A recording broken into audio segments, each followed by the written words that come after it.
Does there come a point in life where you have a moral obligation, an absolute responsibility to teach other people what you've learned thus far?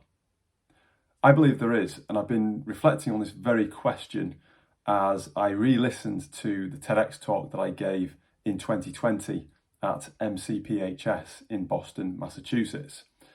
The talk is entitled Escaping the Hedonism Trap, and it essentially tells the story of my descent, I would say, into what I call the hedonism trap when I was a student. And essentially, the hedonism trap is a state that people get themselves in that resembles nihilism, a sense of meaninglessness, ennui, nothingness, even misery, because they have pursued pleasure in some way, shape, or form as an end in itself.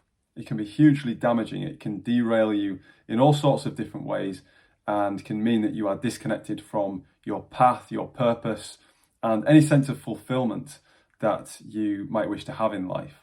So you might be getting the quick hits here and there of dopamine through pleasure. And pleasure can come in many forms, by the way. This isn't just about taking drugs or other things like that. It's any form. There's so many different ways in which people can pursue pleasure as an end in itself. But it really doesn't matter what the form of pleasure is. What really matters is that if you are pursuing it as an end in itself in whatever form, it's probably going to lead you down a dark alley.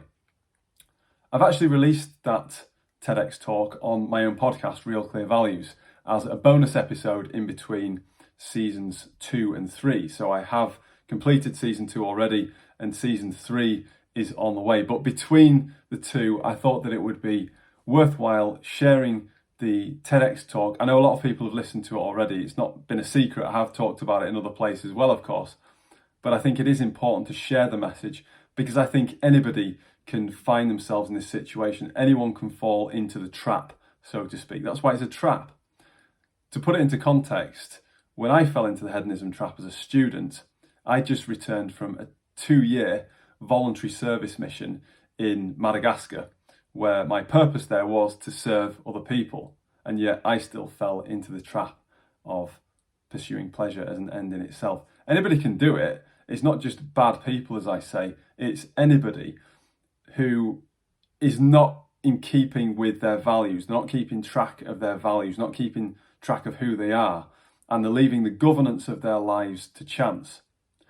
And going along the lines of moral obligation and responsibility, that's why I created my mentoring program. My mentoring program essentially focuses on personal transformation, but more specifically, personal transformation through self-governance, empowering people to really understand who they are in relation to their values from multiple different perspectives. This isn't one of those corporate exercises where you get a list of 30 odd values and you have to pick out the top 5 devoid of any context. No, it's nothing like that. It's about giving people a framework, which I do, the 3 stewardships framework, and various other tools to really empower them to understand more about who they are and what contributions they're seeking to make in life. Because everybody wants success, and sure, we can all sell success, but fundamentally, what is it that brings about success that is sustainable? It's about making a contribution. It's about serving other people. It might sound twee, it might sound simple, but it absolutely works.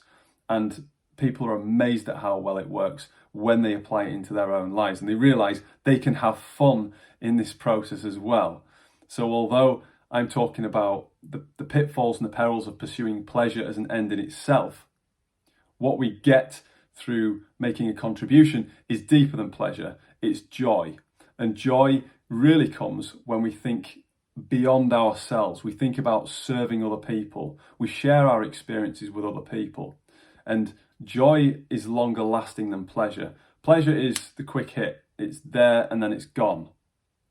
The dopamine hit arrives and then it's gone. And you might need more dopamine in future, or you might need a bigger stimulus to give you that dopamine hit in the future. Joy lasts. Joy is residual.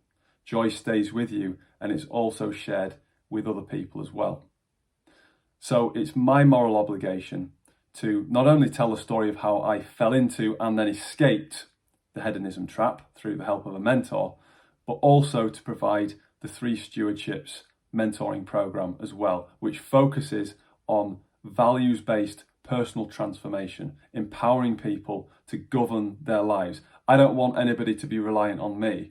I don't want people to have to rely on me as some sort of accountability coach for goodness knows how long. I want to empower them so that they are accountable to themselves, because that is the essence of self-governance, and it is absolutely fundamental to self-sovereignty and autonomy as well.